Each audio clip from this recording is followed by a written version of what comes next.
सो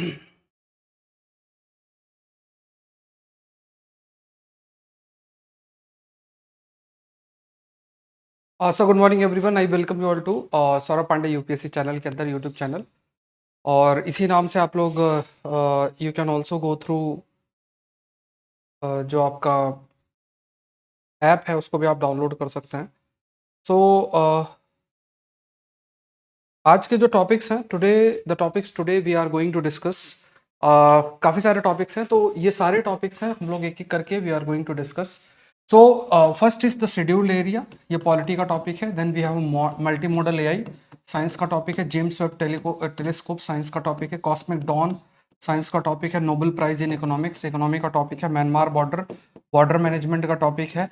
ये आईआर का टॉपिक। अब देखो, ये आर्टिकल आ रहा है जिस दिन अटैक हुआ था, अगर आप लोग को याद हो, मैंने उसी शाम को ही ये वीडियो बनाया था, और उस वीडियो में I have explained about the kind of conflict, वो सारा मैंने एक्सप्लेन किया था। आज न्यूज़पेपर में वो चीज़ आई है, तो आप देख सकते हो। और साथ में भी मैं एक एनालिसिस आपको डालूंगा यूएस का वहाँ पे इंटरेस्ट क्यों है, क्यों वहाँ पे एंट्री कर रहा है, वो भी डिस्कस करेंगे। और फिर आखिर में there will be a mains question जो मैं आपको प्रोवाइड करता हूँ। प्रश्न देख लो, ये जो क्वेश्चन है वो मैंने आपके लिए फ्रेम किया है बिकॉज ऑफ द अटैक। देखो, ये एक तरीके का, ऐसा नहीं कि सिर्फ आप इसको देख रहे हो कि हमस और इसराइल के बीच का कन्फ्लिक्ट है, बहुत बड़ा एक चीज रिफ्लेक्ट करता है, और उसी पर बेस्ड आपका ये जो मेंस का क्वेश्चन है वो भी है। That is, West Asia is the new arena to showcase polarisation of world order. 250 शब्द में लिखोगे।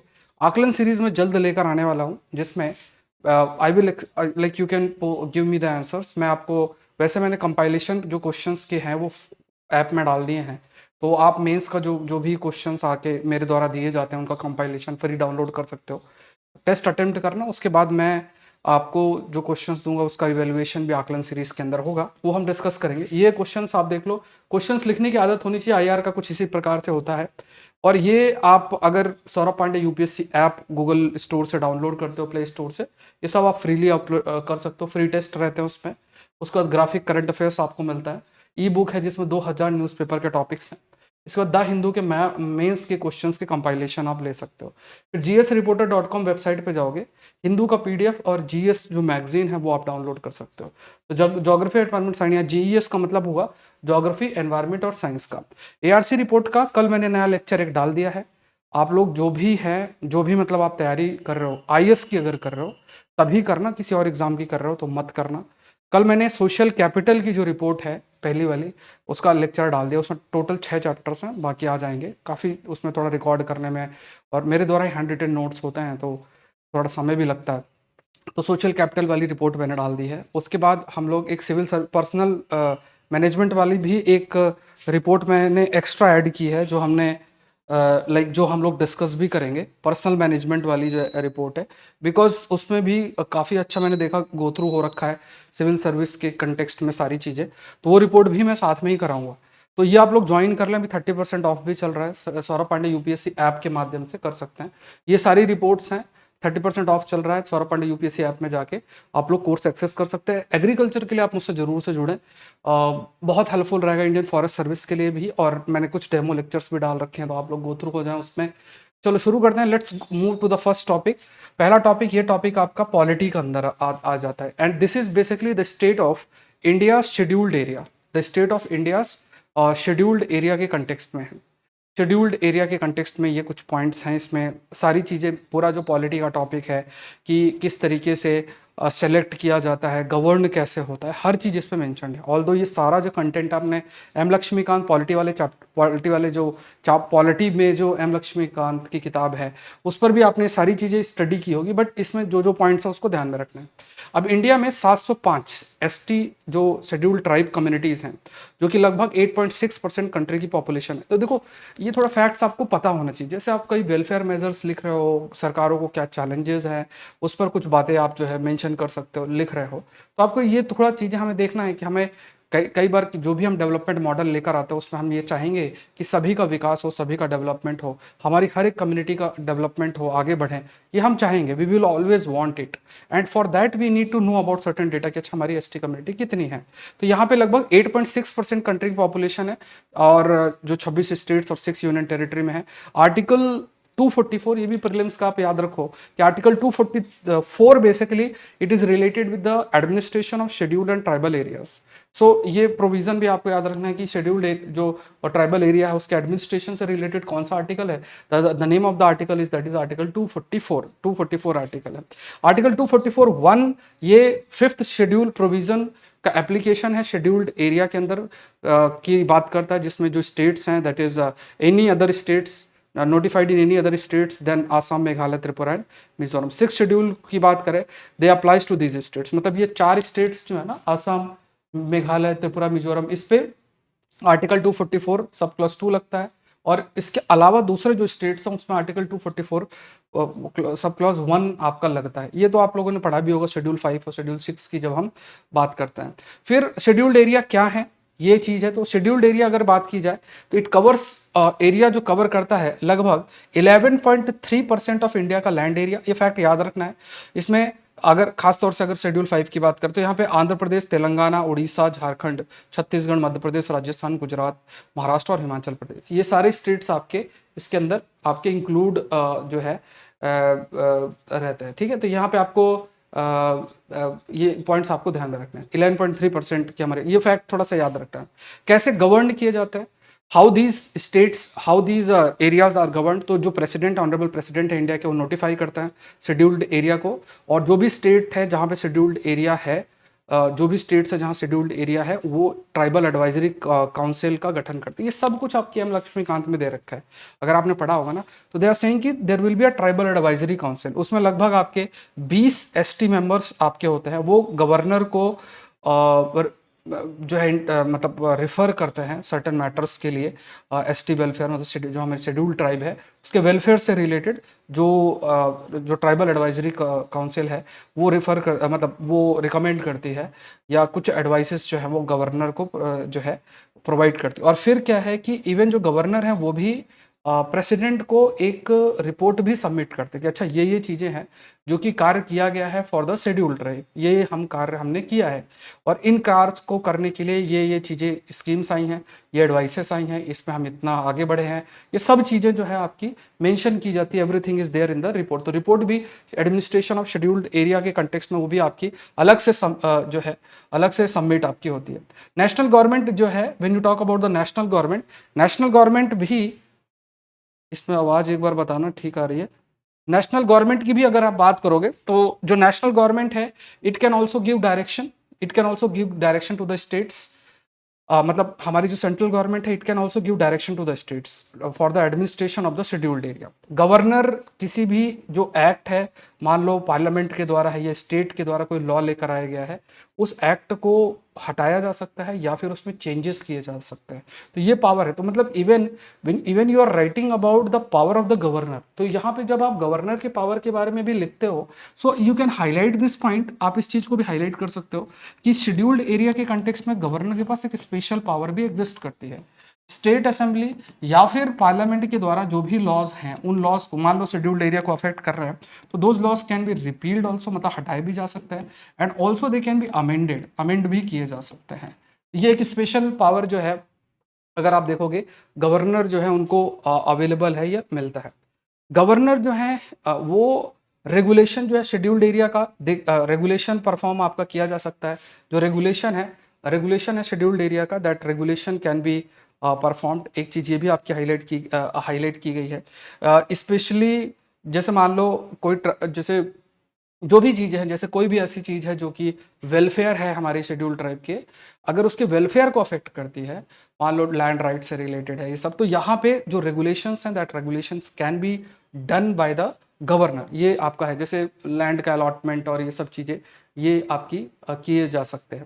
ये पॉइंट्स आपको ध्यान में रखना है, ठीक है। तो गवर्नर जो है वो रेगुलेशन फॉर शेड्यूल्ड एरिया वो भी उनके द्वारा किया जा सकता है। इसके बाद देखो 73rd और 74th अमेंडमेंट एक्ट आया जो हमारा, तो 73rd और 74th अमेंडमेंट एक्ट के बाद से जो कॉन्स्टिट्यूशनल स्टेटस लोकल गवर्नमेंट को मिला। लेकिन जब हम पंचायत्स की बात करते हैं तो पंचायत्स का एक्सटेंशन, क्योंकि शेड्यूल्ड एरिया में हमारे पास ऑलरेडी एक स्ट्रक्चर था, शेड्यूल 5 और शेड्यूल 6 के तहत हम उसको गवर्न कर रहे थे। तो यहाँ पे ये कहा गया कि अगर पंचायत हैं, पंचायत का एप्लीकेशन शेड्यूल्ड एरिया में कैसे किया जाए, तो उसके लिए हमने स्पेशल एक एक्ट फ्रेम किया 1996 के अंदर, जिसे हम पेसा भी कहते हैं, जिसे extension panchayat extension to scheduled area act ये शब्द इस्तेमाल करते हैं, that we call it as PESA. पेशा शब्द भी इस्तेमाल होता है। अब इसमें जो ग्राम सभा है उसके पास सर्टेन पावर्स भी हैं, जैसे मान लो माइनर मिनरल्स हैं, आपको एक्सट्रैक्ट करना है। अगर माइनर मिनरल्स हैं आपको एक्सट्रैक्ट करना है, उस माइनर मिनरल्स को आपको एक्सट्रैक्ट करना है, तो आपको जो कंसेंट है वो आपको ग्राम सभा से लेनी पड़ेगी। तो ग्राम सभा क्या होती है? ग्राम सभा बेसिकली जो भी वोटर्स होते हैं पंचायत के अंदर, जैसे मान लो पंचायत का इलेक्शन होता है, उस पंचायत के अंदर जो भी वोटर्स होंगे वो आपके ग्राम सभा के अंदर हम कंसिडर करते हैं। जो भी वोटर्स हैं they will be considered as a part of a Gram Sabha. Gram सभा उसे हम कहते हैं। तो यहाँ पे who decides a scheduled area, कौन जो है शेड्यूल्ड एरिया को डिसाइड करता है? तो यहाँ पे जो 5th शेड्यूल है उसमें साफ साफ लिखा है जो पावर है that is with the president. किसी एरिया को अगर आप शेड्यूल्ड एरिया डिक्लेयर कर रहे हो तो that power is with the honourable president. 2006 के अंदर ऑनरेबल सुप्रीम कोर्ट ने इस चीज में कहा कि जो आइडेंटिफिकेशन है शेड्यूल्ड एरिया को, ये एक एग्जीक्यूटिव फंक्शन है। इट मीन्स एग्जीक्यूटिव फंक्शन का मतलब ये है कि ऐसा नहीं हो सकता कि पार्लियामेंट उसको डिसाइड कर रहा है, पार्लियामेंट के द्वारा नहीं, बट प्रेसिडेंट मतलब एग्जीक्यूटिव का नॉमिनल हेड कौन है? वो प्रेसिडेंट है। तो प्रेसिडेंट के द्वारा ही डिसाइड किया जाएगा whether that area will be considered as a scheduled area और नॉट। यहाँ पे ये चीज़ आपकी हाईलाइट किया गया। ऑल्दो इसमें ये जरूर से रहता है कि किस बेसिस पे किया जाए, इस पे थोड़ा सा क्लैरिटी नहीं है। 2016 में झारखंड हाई कोर्ट ने भी अगर देखा जाए तो इसमें भी यही सेम सी पॉइंट हाईलाइट किया गया झारखंड हाई कोर्ट के द्वारा कि अगर मान लो किसी एरिया को शेड्यूल्ड एरिया के रूप में डिक्लेयर किया जा रहा है तो that area will be like that will be decided basically by the president. Honourable president के द्वारा ही वो चीज़ आपकी डिसाइड की जाएगी, ये कहा गया। फिर कहा गया कि how are scheduled area identified, किस तरीके से आइडेंटिफाई किया जा सकता है। तो इसमें ना ही संविधान में मेंशनड, ये बहुत इंपॉर्टेंट लाइन है, ना किसी लॉ में मेंशनड है, किस बेसिस पे आप शेड्यूल्ड एरिया डिफाइन करोगे। लाइन पीछे लिखी हुई देखते रहना। तो यहाँ पे 1961 में देभार कमीशन रिपोर्ट आपकी आई और उसने लाइक सर्टेन जो नॉर्म्स है जिसके बेसिस पे शेड्यूल्ड एरिया डिक्लेयर किया जा सकता है, जैसे ट्राइबल पॉपुलेशन है, एरिया है जहाँ पे वो प्रेजेंट है, प्लस उसके बाद एडमिनिस्ट्रेटिव एंटिटी, डिस्ट्रिक्ट है, ब्लॉक है, तालुक है, फिर इकोनॉमिक बैकवर्ड कितना है, बैकवर्डनेस कितना है, रिलेट मतलब मान लो एक एरिया है वो ट्राइबल एरिया हम देख कंसिडर कर रहे हैं, वहाँ ट्राइबल पॉपुलेशन है, तो उसका उसमें ये देखना कि अब बगल वाले एरिया से उस एरिया में कितना इकोनॉमिक बैकवर्डनेस है। तो ये कुछ ऐसे क्राइटेरियाज है जो कि देभार कमीशन ने 1961 की जो कमीशन की है इसने कुछ क्राइटेरिया हाईलाइट किए हैं कि इन क्राइटेरिया के बेसिस में आप जो है किसी एरिया को शेड्यूल्ड एरिया के रूप में डिक्लेयर कर सकते हो। Although there has not been like we can say कि ऐसा कोई पर्टिकुलर है नहीं, मतलब कि ना ही संविधान में है ना ही लॉ में है जिसके माध्यम से कह दिया जाए कि हाँ इसी को आपको फॉलो करना है और इसी को फॉलो करके ही आप किसी एरिया को शेड्यूल्ड एरिया के रूप में डिक्लेयर कर सकते हो। ये चीज़ आपका नहीं है। दूसरा देखते हैं, no law prescribe the minimum percentage of ST. कोई भी लॉ प्रेस्क्राइब नहीं करता कि minimum percentage of ST in such an area, मतलब ये नहीं कहा जाता कि मान लो 100 लोग हैं, 100 में से अगर 60 लोग होंगे तभी हम इसको शेड्यूल्ड एरिया के रूप में डिक्लेयर करेंगे, ऐसा कोई क्राइटेरिया डिफाइन नहीं किया गया है। 2002 में शेड्यूल्ड एरिया और शेड्यूल्ड ट्राइब कमीशन ने रिकमेंड किया है कि ऐसे कोई भी villages with 40% and more tribal population है तो उन्हें कंसिडर किया जा सकता है। अब देखो ये क्या रिकमेंडेशंस हैं, ये कमेटी ये कमीशन से अपने रिकमेंडेशंस देती हैं। अगर उस क्राइटेरिया को या उन रिकमेंडेशन को हम एक्सेप्ट करते हैं कि नहीं करते, that is a different thing, different aspect. But हमें ये देखना है कि जब भी when you are writing about the scheduled area, when you are writing about the governance in the scheduled area, how we identify the scheduled area, तो उसमें कुछ एरियाज आपको देखना है, जैसे किस बेसिस पे you are like defining the scheduled area, किस बेसिस पे आप कर रहे हो। तो यहाँ पे कुछ चीज़ें आपको ध्यान में रखनी है, जैसे आप देभार कमीशन का एग्जांपल दे सकते हैं या आप 2002 का जो scheduled area scheduled tribe commission के बारे में मेंशन कर सकते हैं। ये सब चीज़ कमेंट सेक्शन में बताओ, आर्टिकल कमेंट सेक्शन में आप बताओ आर्टिकल 338, आर्टिकल 338 क्या है, एक बार बताना कमेंट सेक्शन में सभी लोग, व्हाट इज आर्टिकल 338। फिर देखो एक भूरिया कमेटी ने भी एक कहा है, उसने भी कहा कि face to face community recognise करना जरूरी है। जैसे कोई छोटा सा गांव है, ये देखना, जैसे उनका ये मतलब ये बहुत ही बेसिक लेवल पे जा रहे थे। जैसे मान लो कोई गांव है, उस गांव में कुछ एरिया है, वहाँ पे हमारी ट्राइबल कम्युनिटी रहती है, तो उसको फिर एक सेल्फ गवर्नेंस का पावर प्रोवाइड करे। एक तरफ आप क्या कह रहे हो कि पूरे एरिया में दे दिया, उनको पावर दे दिया कि आपको खुद गवर्न करना, मान लो शेड्यूल 5-6 के तहत हमने कर दिया। लेकिन इसमें इन्होंने, भूरिया कमेटी ने कहा कि आप एकदम मतलब लोकल लेवल पे, विलेज लेवल पे देखो कि अगर वहाँ पे चीज़ें ठीक नहीं है तो उनको फिर हम पावर दे सकते हैं। बट अब उसमें ये भी देखना पड़ेगा कि अब इतने सारे लोग हैं, क्या उनके पास वो भी क्षमता भी है कि वो अपने आप को गवर्न कर पाए। क्षमता का है मतलब हो गया कि रिसोर्सेस, जैसे मान लो आप कुछ चीज़ गवर्न करते हो तो अब वो उनकी खुद की इश्यूज होंगे, प्रॉब्लम्स होंगे, क्या वो उसको अपने आप को गवर्न कर सकते हैं। बट सपोज करो एक बड़ा एरिया है, उसमें आपको अच्छे लोग मिल जाएंगे सेम कम्युनिटी से, जो कि कॉम्पिटेंट होंगे कि अपने रिसोर्सेज को अपने डेवलपमेंट के लिए किस तरीके से इस्तेमाल करें, ये भी देखना है। तो ये सारी चीज़ें मान लो फिर, या किसी एरिया को आपने आइडेंटिफाई कर लिया, छोटा सा एरिया है, अब उसमें आप किसी और के थ्रू करवा रहे हो, तो ये भी पॉसिबिलिटी कि वो चीज़ें कैसे इंप्लीमेंट होती हैं, ये एक चैलेंज आपका बन जाता है। सो यहाँ पे most resource rich tribal inhabitants areas have been divided by administrative boundaries, है ना। तो यहाँ पे जैसे कहा गया कि ये इनके द्वारा कहा गया कि बहुत सारे ऐसे एरियाज हैं, उनको आप डिवाइड करते हो, डिवीजन में कई सारे क्राइटेरिया देखते हो, और जो community, schedule tribe community present है मान लो कहीं, बहुत ही मार्जिनलाइज्ड हो जाती है, ध्यान नहीं दिया जाता है। तो वो इसलिए क्या है कि हर एक छोटे से गांव तक को भी कंसिडर किया जा सकता है कि अच्छा इनको हम पावर देते हैं, ये अपने आप को गवर्न कैसे कर सकते हैं, लोकल रिसोर्सेस लोकल डेवलपमेंट के लिए कैसे हो सकता है, ये इस पर फोकस किया जा सकता है। ठीक है, इसके बाद यहाँ पे क्या है कि यहाँ पे कहा गया कि जो डिटरमाइनिंग यूनिट ऑफ एरिया है जो कंसिडर होगा, revenue village, panchayat, taluk, district, जहाँ पे एसटी मेजोरिटी पॉपुलेशन प्रेजेंट होता है। मतलब ये एक रिकमेंडेशन है जो भूरिया कमेटी ने बोला है।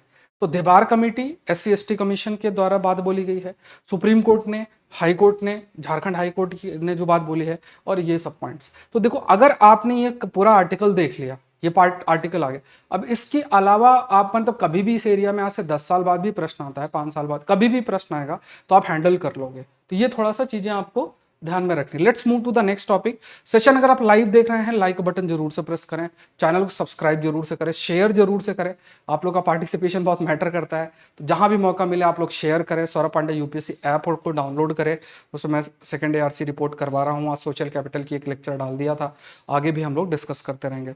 साइंस का ये टॉपिक है मल्टी मॉडल आर्टिफिशियल इंटेलिजेंस। इस बार भी अगर आप देखोगे AI पे प्रश्न था, जिस पर मैंने ऑलरेडी पहले डिस्कस कर रखा था। अगर आप मुझे पहले से क्लासेस कर रहे होगे मेरी, तो मैंने डिस्कस ऑलरेडी कर रखा था। तो यहाँ पे अब एक नई चीज AI के ऊपर है, तो साइंस वाले अपने रजिस्टर में या A4 साइज पेज जो भी आप बनाते हैं, तो साइंस वाले उसमें आप इसको नोट कर लो।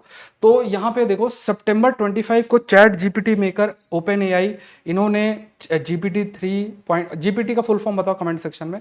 तो ये GPT-4, ये दे कैन स्टडी इमेजेस, है ना, और उनको वर्ड्स में एनालाइज किया जा सकता है, और मोबाइल ऐप के माध्यम से जो स्पीच सिंथेसिस है, मतलब शब्दों से स्पीच जो क्रिएट की जाती है, वो किया जा सकता है।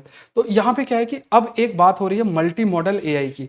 मल्टी मॉडल AI बेसिकली आप कह सकते हो कि ये मल्टी मोड का क्या मतलब है, ऑडियो भी, इमेजेस भी, हर चीज, there are different, they can perform different task, they can also read the images, फिर उसको वर्ड्स में कन्वर्ट करना, वर्ड से इमेजेस में कन्वर्ट करना। जैसे मिड जर्नी करके है, उसमें आप टाइप कर दोगे तो उससे वो इमेज क्रिएट कर देगा, वर्ड से इमेज क्रिएट कर देता है।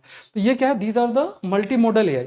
ये मल्टी मॉडल मतलब डिफरेंट मोड में ये काम आप क्या कर सकता है। तो GPT-4 की बात अगर किया जाए तो it is trying to generate artificial general intelligence, जो है ना। तो जैसे मान लो, ये एक कंसेप्ट आप याद रखना, that is this concept that we call it as artificial general intelligence. ये शब्द आप थोड़ा सा ध्यान रखो, that is artificial general intelligence. ये थोड़ा शब्द याद रखो, that is artificial general intelligence. AGI शब्द जिसके लिए इस्तेमाल होता है, artificial general intelligence. So artificial general intelligence की जब हम बात करते हैं, when you talk about it, तो किस तरीके से जो रियल वर्ल्ड है, देखो मशीनीकरण है और रियल चीजें जो है वो सेम सी हो। अब आप इस चीज को समझो कि कैसे करते हैं ये। अब ये आप सोचो कि कोई घर घर जाके नहीं पूछते हैं, आप लोग जैसे शॉर्ट्स वीडियो डालते हो यूट्यूब के अंदर, उससे बहुत ह्यूज डेटा जनरेट होता है। या सोशल मीडिया में जब हम अपनी पर्सनल चीज़ें डालते हैं, क्या आजकल मतलब लोग व्यूज़ के लिए हर चीज़ शेयर करते हैं, क्या नहीं शेयर करते हैं। मुझे नहीं लगता कुछ बचता होगा जो नहीं शेयर होता, हर चीज़ शेयर होती है।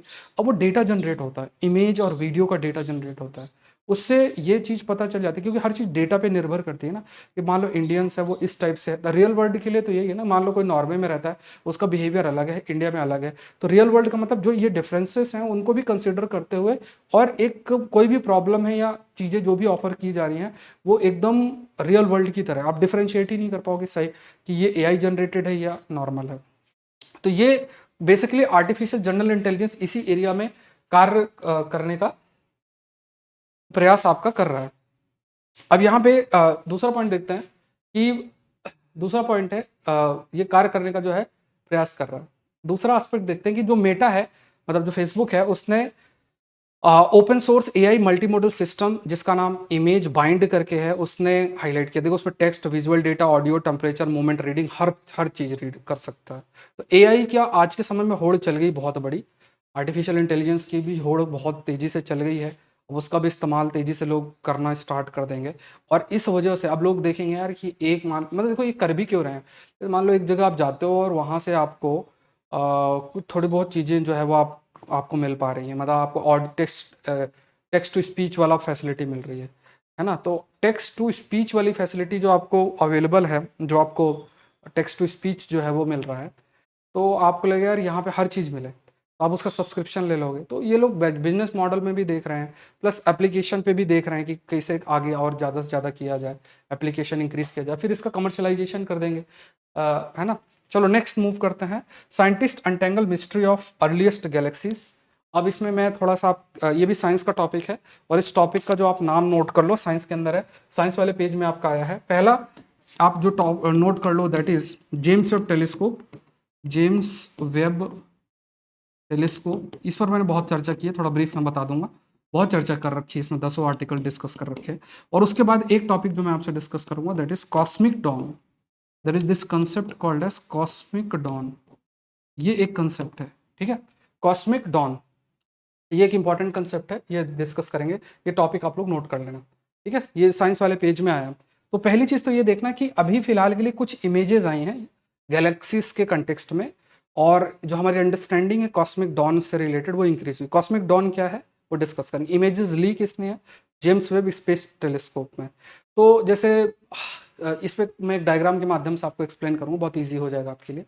तो जेम्स वेब टेलीस्कोप के बारे में जानेंगे, हमारे लिए इंपॉर्टेंट है। अब वो इमेजेस आई हैं, इससे हमारी जो अंडरस्टैंडिंग है वो जानेंगे, वो अंडरस्टैंडिंग भी फर्दर आपकी इंक्रीज होगी, मतलब यूनिवर्स को लेके, क्योंकि हम लोग समझना तो चाहते ही हैं कि आखिर यूनिवर्स का गठन किस तरीके से हुआ, या यूनिवर्स किस तरीके से बन रहा है, कैसे यूनिवर्स एक्सपैंड कर रहा है, कहाँ से इसकी शुरुआत हुई, ये सब चीज़ें जो है। तो यहाँ पे दो शब्द हमारे पास आते हैं, एक तो जेम्स वेब टेलीस्कोप के बारे में, और दूसरा हमारे पास जो है एक शब्द जो आता है वो है कॉस्मिक डॉन। दो शब्द हम लोग डिस्कस करेंगे। जेम्स वेब टेलीस्कोप क्या है? ये इंफ्रारेड एस्ट्रोनॉमी पर बेस्ड है। अब आप ही बताओ इंफ्रारेड एस्ट्रोनॉमी क्या होती है? मैंने बहुत बार डिस्कस किया। अगर किसी को डाउट हो तो मुझे आप बता देना कमेंट सेक्शन में, कल एक्सप्लेन कर दूंगा। तो यहाँ पे जेम्स वेब टेलीस्कोप बेसिकली, एक हिंट दे देता हूँ, जैसे मान लो कोई भी टेलीस्कोप होता है, वो डिफरेंट जो आप कह सकते हैं वेवलेंथ है इलेक्ट्रोमैग्नेटिक रेडिएशन की, टेक्निकल शब्द है, जैसे मान लो विजिबल लाइट है, या इंफ्रारेड है, या एक्सरे है, ये गामा रे है, ये सब क्या है? ये दीज आर डिफरेंट वेवलेंथ, अलग अलग जो वेवलेंथ है, किसकी वेवलेंथ है? जो आपकी इलेक्ट्रोमैग्नेटिक रेडिएशंस की बात करें, तो उसमें से एक पार्ट इंफ्रारेड भी होता है। तो इंफ्रारेड पर बेस्ड जो टेलीस्कोप है ना, टेलीस्कोप जो वर्क करता है, जैसे मान लो अंधेरे में आप देख सकते हो बाय यूजिंग इंफ्रारेड बेस्ड जो गॉगल्स आते हैं, अंधेरे में देख सकते हो, मतलब वो दिखता है अलग तरीके से दिखता है, बट दिखता है, खुली आइज से नहीं देख सकते हो, अंधेरे में देख सकते हो, तो वो इंफ्रारेड पे बेस्ड होता है। तो ये James Webb telescope is based on infrared astronomy. तो यूएस है, उसके बाद यूएस का बाद European space agency, Canadian space agencies, इन्होंने जो है इसको लॉन्च किया है।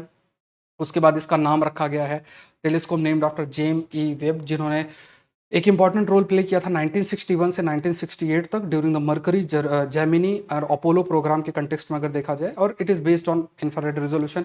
इंफ्रारेड रेजोल्यूशन पर बेस्ड होने की वजह से इवन जो चीज़ें दिख नहीं रही हैं, सही से नहीं विजिबल है, वो चीज़ भी देखी जा सकती है, मतलब थोड़ा सा विजिबिलिटी बेटर आपकी होती है, ठीक है। अब इसमें देखो एक शब्द जो आपको ध्यान में रखना है, वो है कॉस्मिक डॉन। अब कॉस्मिक डॉन आप समझो कि अगर आप स्टडी करोगे ना, देखो ये अगर आप स्टडी करते हो तो मतलब हम ये मानते हैं बिग बैंग थ्योरी बोलते हैं ना, तो जैसे यहाँ से स्टार्ट हुआ, एक पॉइंट से जो है, पॉइंट एक पॉइंट से यूनिवर्स ए स्टार्ट हो और फिर धीरे धीरे ये एक्सपैंड आपका कर रहा है। ठीक है, तो यहाँ पे जैसे मान लो ये एक तरीके से मान लो ये बिग बैंग है, फिर radiation, big bang radiation era, फिर डार्क एज, फिर नेसेंट गैलेक्सी फॉर्म होती है, स्टार और नेसेंट गैलेक्सी, फिर डार्क एज एंड होती है, फिर उसके बाद सन अर्थ और सोलर सिस्टम बनते हैं। ठीक है, ये थोड़ा सा इवोल्यूशनरी एस्पेक्ट याद रखना, तो इसे हम कॉस्मिक इपो भी बोलते हैं, और इसी में कॉस्मिक डॉन भी होता है, उसकी एज हम अभी डिस्कस करेंगे, दैट इज कॉस्मिक डॉन भी इसी समय का है। अब ये चीज़ आपने थोड़ा सा मतलब आपको क्लैरिटी अगर रहेगी ना तो कभी भूलोगे नहीं, कि जैसे मान लो हम ये शब्द सुनते रहते हैं ना कि बिग बैंग और ये सब, बिग बैंग से अलग अलग स्टेजेस क्या है, big bang, radiation era, dark age begin होता है, फिर स्टार और गैलेक्सी बनते हैं, फिर डार्क एज खत्म होता है, फिर सन अर्थ और सोलर सिस्टम बनते हैं, और फिर अभी से प्रेजेंट टाइम। तो ये पूरा का पूरा किस तरीके से गैलेक्सी का इवोल्यूशन होता है, ये थोड़ा सा आपको बस इतना अंडरस्टैंडिंग चाहिए। अगर आप इतनी understanding if you have that तो कोई दिक्कत नहीं होगी।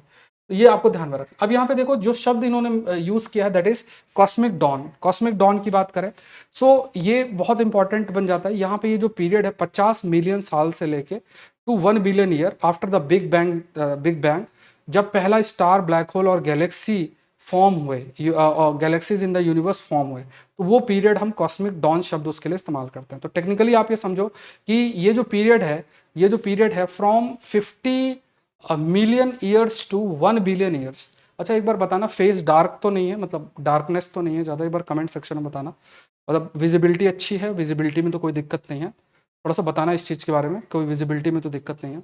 सो period from 50 million years to 1 billion years after the big bang, when the first stars, black hole and galaxies and universe आपका फॉर्म हुआ। सो ये आपका लाइक हम इसे इसके लिए ही हम ये शब्द का इस्तेमाल जो है वो करते हैं। एंड ये है कि मतलब you like one of the best way to observe this arise with low frequency radio telescope which can observe spin flip radiation from hydrogen and that pervades the universe during the cosmic dawn। मतलब hydrogen को observe करके हमारी जो जानकारी है cosmic don को लेके वो हम इंक्रीज करते हैं। नेक्स्ट देखते हैं ग्लोडिया गॉल्डिन जो है, इनको 2023 का इकोनॉमिक्स का नोबेल प्राइज जो है वो मिला है। ठीक है, तो ये थोड़ा सा याद रखना है। इन्होंने जेंडर गैप पे काम किया, तो इस पर भी मेंस का प्रश्न बहुत अच्छा बन सकता है, सामाजिक लेवल पे देखा जाए, सोसाइटी वाले पार्ट में बन सकता है, इकोनॉमिक्स के पार्ट में बन सकता है। तो यहाँ पे देखा नोबेल प्राइज फॉर इकोनॉमिक्स इनको जो है वो मिला है, और इन्होंने लाइक जो जेंडर गैप की अंडरस्टैंडिंग है लेबर मार्केट पे उस पे जो है उन्होंने इन्होंने काम किया, उसी में इनको जो है मिला है, प्राइज इनको मिला है। ठीक है, तो यहाँ पे ये ध्यान रखना है। फिर देखो इन्होंने 200 years of women participation work place में उसको इन्होंने स्टडी किया है, और मतलब एक गैप एग्जिस्ट किया। देखो मान लो इनको नोबेल प्राइज तो मिला है और इन्होंने अपने ओपिनियन दिए हैं, तो उसकी जो है वैल्यू भी बहुत अधिक होगी, बट जो जेंडर गैप है ना, जेंडर गैप बेसिकली फॉर्मलाइजेशन और इनफॉर्मलाइजेशन के गैप पर भी निर्भर करता है। जैसे मान लो कोई कोई बॉय है या गर्ल है, अगर वो किसी आईटी सेक्टर में काम कर रहा है या कर रही है, तो उनकी सैलरी में ऐसा मतलब उस पर ऐसा गैप आपको नहीं मिलेगा कि मैन को इतना मिल रहा है, वुमेन को इतना मिल रहा है। जितना अधिक हम फॉर्मलाइजेशन करेंगे, फॉर्मलाइजेशन जो कि लॉ के बेसिस पे गवर्न होगा, उतना कम जेंडर गैप होगा, मतलब जेंडर जो पे गैप है वो आपका होगा। साथ में बहुत सारी बातें इन्होंने बहुत अच्छी पॉइंट्स भी रखे कि जैसे समाज है, अब समाज में आप खुद देखो, सोसाइटी, इंडियन सोसाइटी, खासतौर से डेवलपिंग कंट्रीज की बात करो, सोसाइटी में क्या होगा कि जैसे मान लो कोई गर्ल है ना, वो अब 10वीं 11वीं 12वीं में पढ़े, पढ़ने के बाद बोला चलो तुम बीएससी कर लो, तुम जो है ऐसे कुछ भी बोल दिया ये कर लो, और उसके बाद फिर मैरिज के लिए फोर्स कर देना, ये है। तो यहाँ पे देखो, यहाँ पे जब जब आप सोसाइटी के लेवल पे इस टाइप का जब हम चीज़ें अप्रिशिएट कर रहे हैं, तो वो गर्ल या वुमेन, उनके पास वो रिक्वायर्ड स्किल भी वो अटेन नहीं कर पाएंगे। ये बात भी बोली गई है इनके द्वारा, जो नोबेल प्राइज़ मिला है। बात भी सही है कि अब अगर मान लो कि एक बेटा है, उसको तो बढ़िया सारी सुविधाएं मिल रही हैं, पढ़ भी रहा है, सब कुछ है, जो गर्ल है उनको सुविधाएं भी नहीं मिल रही हैं, अलग तरीके का सोशल प्रेशर भी है। इवन समाज के अंदर ये है कि वो केयर इकोनॉमी या जो बिना पैसे वाले काम है, बिना पैसे वाले काम का मतलब जो ऐसे चीज़ें जिसे हम केयर पार्ट भी बोलते हैं, उस पे ज़्यादा वो उनको इन्वॉल्व करना और वुमेन की जिम्मेदारी ज़्यादा उसमें पड़ जाती है। तो ऐसी स्थिति में ऐसे काम करना जिसमें वो स्किल एक्वायर कर पाएँ और उसके तहत वो उन्हें जो मनी है वो मिले, मतलब जो गैप है मैन और वुमेन उनके बीच में ना हो। तो सामाजिक भी फैक्टर एक बड़ा रिस्पॉन्सिबल होता है और बात भी ठीक है, ठीक है? तो ये एक ये एस्पेक्ट भी थोड़ा-सा ध्यान रखना अच्छा पॉइंट है जो कि है। तो एजुकेशनल पार्ट भी, सामाजिक पार्ट भी ये रिस्पॉन्सिबल है और फिर उसके बाद ही हम वर्क प्लेस पे जाते हैं। अब जैसे आप देखो कि बड़ी-बड़ी संस्थाएँ हैं, उनके हेड आपको वुमेन मिल जाएँगे। बड़ी-बड़ी डिस्ट्रिक्ट में एकदम powerful IAS officer, IPS officer जो हैं आपको वुमेन मिल जाएँगे। आज के समय में हो रहा है ना, मतलब आपने उनको स्किल प्रोवाइड किया, आपने उनको सुविधा प्रोवाइड की, एजुकेशनल लेवल पे अच्छा हुआ तो वो फिर कौन देखता है कौन है मैन, कौन है वुमेन? फिर तो पोजीशन मैटर करती है। तो ये चीज़ें हैं। धीरे-धीरे ये भी चीज़ समझना है कि टेक्नोलॉजी का इवोल्यूशन भी बहुत मैटर करता है। आप अगर प्रिमिटिव ये बात नहीं लिखी जो मैं ये अभी आपसे शेयर कर रहा हूँ। अगर आप प्रिमिटिव स्टेज में जाओ, आप समाज के उस स्टार्टिंग पॉइंट पे जाओ जब कुछ भी नहीं था, एक मेन और एक वुमेन थे, तो हर चीज़ नेचुरल पार्ट था, मतलब जो मतलब कोई भी कुछ भी नहीं है, समाज एकदम इवॉल्व ही हो रहा है, मतलब उस स्टेज में अपनी थिंकिंग लेकर जाना। जो भी मैं कहने जा रहा हूँ उसको अभी के समाज से कंपेयर मत करना, ठीक है? तो यहाँ पे सोसाइटी जब आपकी बहुत ही प्रिमिटिव स्टेज में थी, उस स्टेज का आप इमेजिनेशन करो और उस स्टेज के अंदर जब सोसाइटी आपकी बहुत ही प्रिमिटिव स्टेज में थी, उसमें जो वर्क का डिस्ट्रीब्यूशन होता था, उसके पीछे क्या पार्ट था? पावर। पावर मतलब मसल्स पावर। तो मैन उस काम को करते थे जिसमें मसल्स पावर ज़्यादा ज़रूरत है और वुमेन उन काम को करती थी जो नेचुरली जो कार्य जो है रहता था। क्यों? ये प्रिमिटिव स्टेज की। धीरे-धीरे टेक्नोलॉजिकल इवोल्यूशन हुआ। जब टेक्नोलॉजिकल इवोल्यूशन हुआ, चीज़ें बदली, तो मसल्स पावर की कोई वैल्यू नहीं रही। फिर टेक्नोलॉजिकल इवोल्यूशन से यहाँ पे क्या है, मेन और वुमेन का जो वर्क डिस्ट्रीब्यूशन है वो स्किल्स पर होने लग गया। अब ये धीरे-धीरे और चीज़ें इवॉल्व हो रही हैं, एजुकेशन जैसे होगा इम्प्रूव और सब तो फर्दर होगा, ठीक है? ये मैंने आपको एक्सप्लेन कर दिया है। ये थोड़ा-सा आप लोग ध्यान रखें। तो यही सब बातें इसमें जो है मेंशन्ड है। नेक्स्ट देखते हैं स्मार्ट फेंस।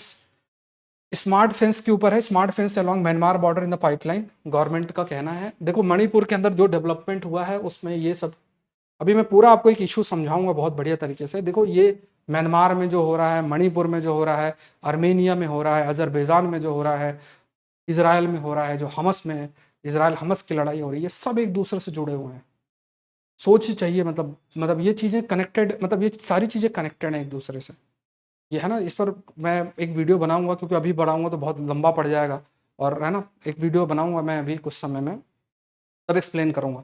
सब कनेक्टेड है एक दूसरे से, आप सुन के आपको हैरानी होगी। तो यहाँ पे आप इस चीज़ को समझो कि एक तो यहाँ पे देखो ये इंडिया है, ये आपका म्यांमार है और ये बॉर्डर है।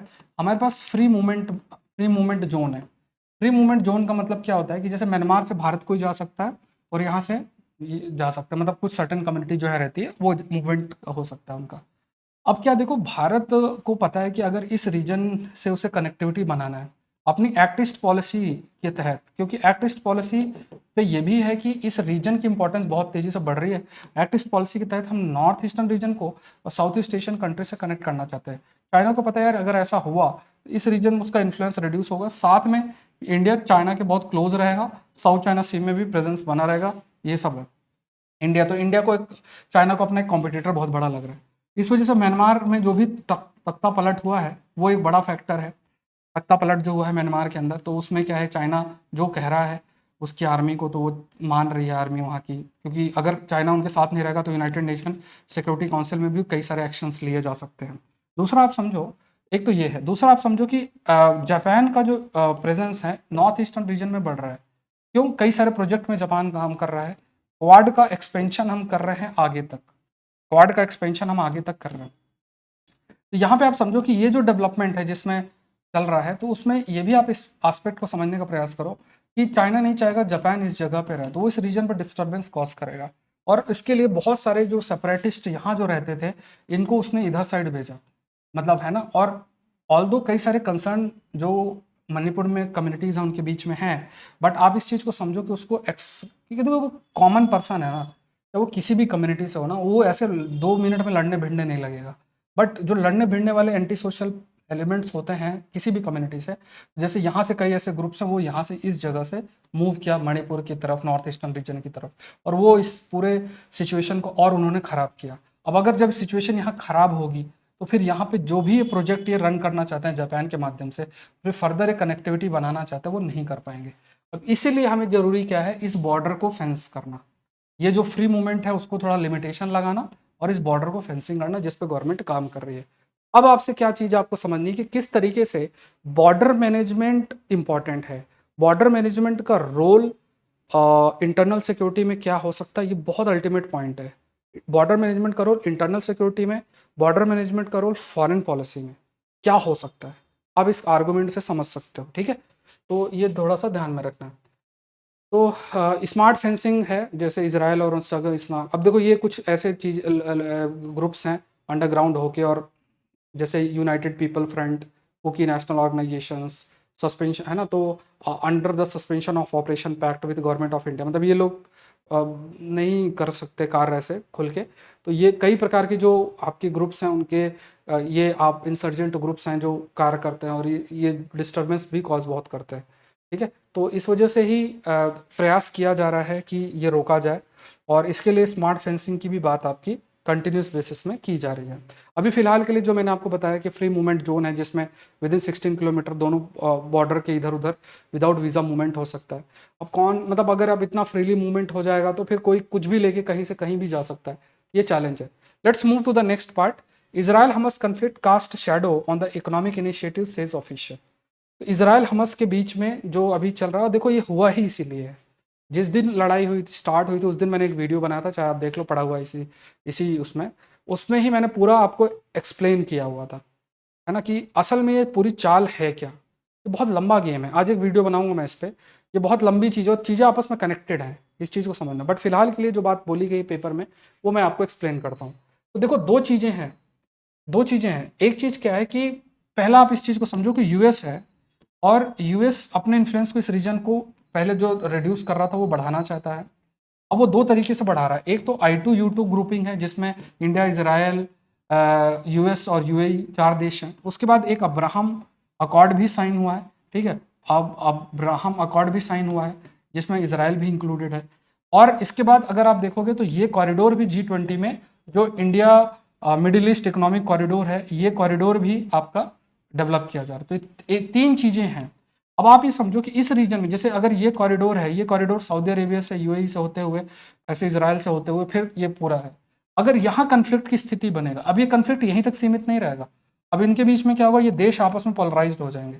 अगर ये देश अगर मान लो, है ना, ये मैसेज दे दें कि हम जो है इसराइल के साथ हैं, या इस्लामिक देश है उनको लगे यार ये इसराइल के साथ है, तो इसका इस्लामिक वर्ल्ड में सऊदी अरेबिया और इनका इन्फ्लुएंस खत्म हो जाएगा, क्योंकि फ़लस्तीन का जो इशू है बहुत ही सेंटिमेंटल इशू है।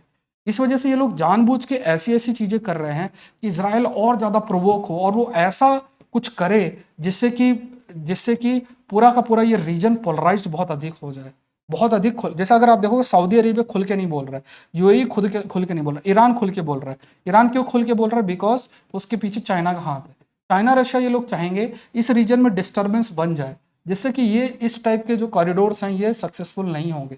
बाद में इधर से चाइना का अपना कॉरिडोर आएगा, जिसको चाइना बढ़ाना चाहता है, that is one belt one road initiative. इसी सब की लड़ाई हो रही है। अब इनको क्या है कि जो भी इतनी सुविधा दे दी हमस, और इन सबको सुविधा दे दी, उनके पास कॉज है, सुविधा दे दी। अब जैसे इन्होंने हमला किया, सैटरडे का शायद दिन था उस दिन, और अब 50 साल पहले भी यौम किपुर उनकी जैसे एक बहुत बड़ा फेस्टिवल होता है, जैसे हमारा होली दिवाली होता है, इस टाइप से अभी भी फेस्टिवल टाइम पे क्या, सैटरडे एक ऐसा दिन होता है जो जूस होते हैं उस दिन फास्ट रखते हैं। मतलब ये होता है कि जूस जो होते हैं वो सैटरडे को फास्ट रखते हैं, और उसमें बहुत ही स्ट्रिक्ट गाइडलाइंस होती हैं। आई थिंक खाना पीना ऐसा कुछ बहुत स्ट्रिक्ट गाइडलाइंस होती है। दूसरा एक चीज़ होता है कि उस दिन एक त्यौहार भी था। उस त्यौहार में ये रहता है कि वो उनकी जो रिलीजियस टेक्स्ट है ना उसको पढ़ना होता है। जैसे हम लोग हनुमान चालीसा पढ़ रहे हैं, या कुछ गीता पढ़ रहे हैं, या कुछ ऐसे, उनका जो रिलीजियस टेक्स्ट है उसको वो दिन भर पढ़ते हैं, ये होता है। तीसरा क्या होता है कि इसराइल में ऑलरेडी बहुत ही सेपरेट चीज़ें, बहुत सेपरेट है वहाँ की। जैसे मान लो जो आपके वहाँ के जो वहाँ की सरकार है, वो सरकार एक लॉ लेकर आई और उसको पास कर लिया, और उसमें काफ़ी हद तक कंट्रोल सुप्रीम कोर्ट को कर रहा है, उसके खिलाफ काफ़ी ज़्यादा प्रोटेस्ट चल रहा था, वहाँ पे बहुत अधिक डिवीजन हो रखा है। यहाँ तक स्टेटमेंट बोल दिया गया कि हम रिज़र्व जो मिलिशिया है, मतलब रिज़र्व जो उनकी आर्मी है, उसमें बहुत सारे लोग कहेंगे हम हिस्सा ही नहीं बनेंगे। मतलब ये सारी चीज़ें हो रही, तो पूरा का पूरा जो समाज है ना इज़राइल में, वो भी डिवाइडेड है। तो ऐसी स्थिति में इन्होंने वॉर किया, अटैक किया, और अटैक भी बहुत वेल कोऑर्डिनेटेड किया है। मतलब आप देखो ना कि लैंड से, समुद्र से, और ये तो ये कोई प्रोफेशनल, जैसे मान लो रशिया की वैगनार आर्मी, और या ऐसी जो इन्होंने बढ़िया ट्रेनिंग दी होगी तभी पॉसिबल है, या कोई और भी ग्रुपिंग है वो उन्होंने दी होगी तभी इस टाइप का अटैक पॉसिबल है। एक बार ऐसा अटैक हुआ, उसके बाद ये चुप हो जाएंगे, फिर ये इधर उधर जो है छुप जाएंगे, उसके बाद इसराइल अटैक करेगा, और जानबूझ के ऐसे ऐसी चीज़ें करेंगे जिससे इसराइल और अटैक करे, और अधिक डिस्टर्बेंस कॉज हो, फिर अरब वर्ल्ड भी साथ में एंटर कर जाए, ये पूरे रीजन में एंटी इसराइली सेंटिमेंट डेवलप हो जाए। एंटी इसराइल का मतलब एंटी यूएस का मतलब पूरे के पूरे कॉरिडोर और ये सब बर्बाद हो जाएंगे, क्योंकि ये जितने भी रोड और ये सब है, ये किसी एक एरिया से पास होंगे, और जहाँ से भी पास होंगे वहाँ पे इस्लाम को मानने वाले लोग होंगे। अब उनका जो सेंटिमेंट है वो तो फ़लस्तीन के साथ है, तो फिर वो कभी भी कॉरिडोर, मान लो कॉरिडोर बनाने के लिए आपको लेबर चाहिए, कोई भी चाहिए, तो वो सब तो वही लोग होंगे ना, आप कहाँ से इतने सारे लेकर जाओगे? तो कोई काम भी नहीं करेगा, काम भी करेगा तो फिर वो अटैक शुरू कर देंगे। तो ये सब चीज़ें हैं, ये पूरा का पूरा फिर अनसक्सेसफुल हो जाएगा। तो इजराइल धीरे धीरे अब्राहम अकॉर्ड के माध्यम से और भी कई तरीके के माध्यम से अपने इन्फ्लुएंस को इंक्रीज कर रहा था, और इजराइल का इन्फ्लुएंस इंक्रीज होते ही इस रीजन में एक कॉरिडोर एक्सपैंड होता और सारी चीज़ें, और रशिया और चाइना का इन्फ्लुएंस खत्म हो जाता। ये सब कुछ इसलिए हो रहा है, ऊपर से तो सब चीज़ें वो सब बता रहे हैं। अब जो मतलब ये तो यूज़ हुए हैं, हमस की बात करें ना, इनका तो यूज़ किया गया है, इनके सेंटिमेंट्स हैं, जैसे मान लो कुछ अपने बिलीफ सिस्टम को लेके, तो वो एक अलग इशू बन जाता है, बट उस चीज़ को यूज़ जो है चाइना, रशिया और इनके माध्यम से किया गया है, ठीक है, ये ध्यान में रखना है। तो ये सब पॉइंट्स आप ध्यान में रखना। चलो क्वेश्चन देख लो, West Asia is the new arena to showcase polarisation of world order. इसको लिखना सभी लोग, आप आंसर सौरभ पांडे जो है यूपीएससी टेलीग्राम चैनल पे सेंड करना। Saurabh Pandey UPSC app download करना, उसमें आपको फ्री टेस्ट मिलेगा, ग्राफिक करंट अफेयर्स मिलेंगे, ई बुक मिलेगी, हिंदू के मेंस क्वेश्चंस के कंपाइलेशन मिलेंगे। gsreporter.com में जाना, तो वहाँ पे हिंदू पीडीएफ और जीएस मैगजीन डाउनलोड कर लेना। एआरसी रिपोर्ट का कोर्स चल रहा है, सोशल कैपिटल की रिपोर्ट मैंने डाल दी है, साथ में और सारे लेक्चर्स ऐड हो गए हैं, ये भी सौरभ पांडे यूपीएससी ऐप में मिलेगा। तो ये कोर्स मिस मत करना, अगर आप तैयारी अच्छे से कर रहे हो यूपीएससी की। कहीं नहीं पढ़े वो मिलेगी आपके ये, इसके कोर्स कहीं नहीं मिलेगा, ये मैं आपको गारंटी दे रहा हूँ। और ये कर लोगे, समझ इंक्रीज करोगे तो बहुत हेल्पफुल रहेगी। इसमें एक रिपोर्ट और ऐड कर रहा हूँ, एग्रीकल्चर ऑप्शनल के लिए आप मुझसे जरूर से जुड़ें, ये भी कोर्स ऑलरेडी स्टार्ट हो चुका है, ठीक है, तो भी आप एक्सेस कर सकते हैं। तो ये सारी चीज़ें हैं, मिलते हैं नेक्स्ट सेशन के अंदर। आई होप ये सेशन आपके लिए हेल्पफुल रहा होगा। सेशन को जरूर से लाइक करें और चैनल को जरूर से सब्सक्राइब करें। Thank you everyone, thank you.